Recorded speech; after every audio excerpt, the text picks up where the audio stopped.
Hi, welcome to John's Talk. I'm your host and producer, John Cancio. I have a great show for you today. Today we have John Izzo, who has his own business on State Street in Schenectady.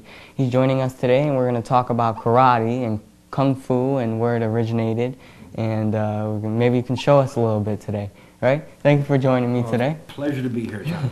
So, how long have you had your own business? What's the name of your business once again? The name of my studio is John Izzo's Karate and Cardio Kickbox Center. Okay, and that's in State Street in Schenectady? Schenectady, State Street, right up around Blue Ribbon Dining area, Strip Mall, Bayberry Plaza. And how long have you had that established? I've been into the arts starting my 45th year. I've probably been teaching in this area probably about 32, 33 years. So that's impressive right there. That's a long time. I'm doing a long time. We're the oldest established martial arts studio in the Capital District. Wow. So there's no one else that has. Not as long as we've been doing it. As long as we've been doing it for a long, long time, John. You know? There's competition around. There's competition in everything you do. That's good. Right. There's nothing wrong with competition. Nothing wrong with that. And we're going to talk about that a little bit today, too. So you do all different kinds of programs? Yeah, what we teach at the studio is self-defense. Self-defense, okay. Karate, kung fu, and kempo.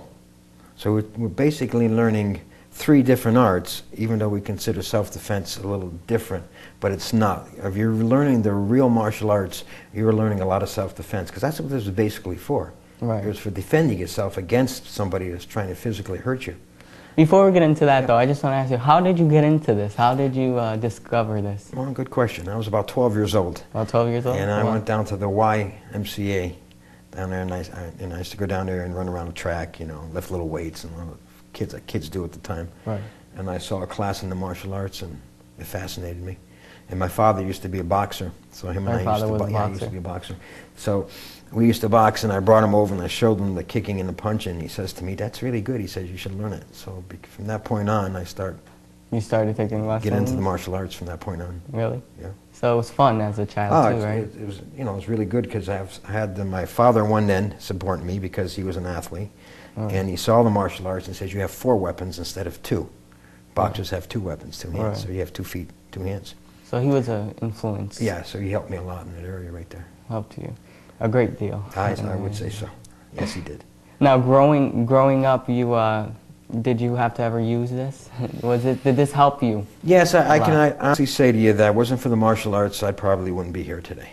I wouldn't be here today. We don't, you know, it's just something that I'd say it actually helped me tremendous. It helped you. So it helped you defend yourself out in places that you could have been harmed? Seriously injured or possibly killed. You know, I've been in this, 40-some years now, and all those years I probably used it maybe 2 or 3 times. Used it. Right. So the object is not using it. The object is avoiding the problem if you can, but there's some things in life sometimes you can't. You can't avoid You can't run, can't hide, can't talk your way out of it. Right. Then you have to defend yourself. How would you say, what steps should you take to avoid it? How would you say? As I say to all my children in the martial arts studio, that number 1, try to talk your way out of the situation. It's number 1. So it's basically say something like, can we try to talk it out? Right, I don't want no trouble. I don't want no trouble. Leave me alone, we'll try to end it that way. But, if that doesn't work, you try to run away if you can. Right. Okay?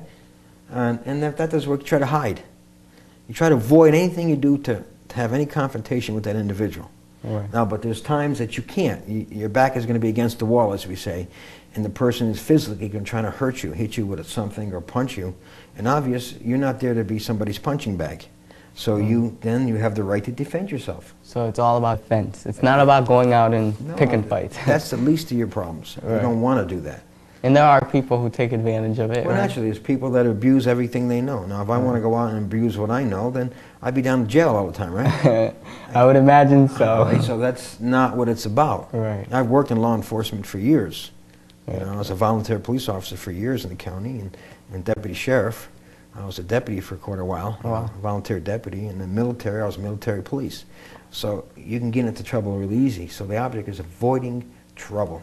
Avoiding trouble. But sometimes you can't. That's the last resort. And then that's what we want to get into. Sometimes you can't. Sometimes you can't.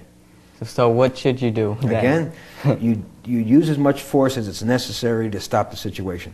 Okay. Okay. If you were coming at me with something and I blocked it and I punched you and the object fell out of your hand and you fell down, and you didn't get up again because you're hurt enough that you don't want to get back up again. Don't keep hitting that and person. You don't hit the person. It's that simple. That's called self-defense. Right. You have the right to do that in this country. Right. But you don't have the right to go over and beat on someone. That's right. When there's no threat anymore, when the threat has ceased, you stop defending yourself.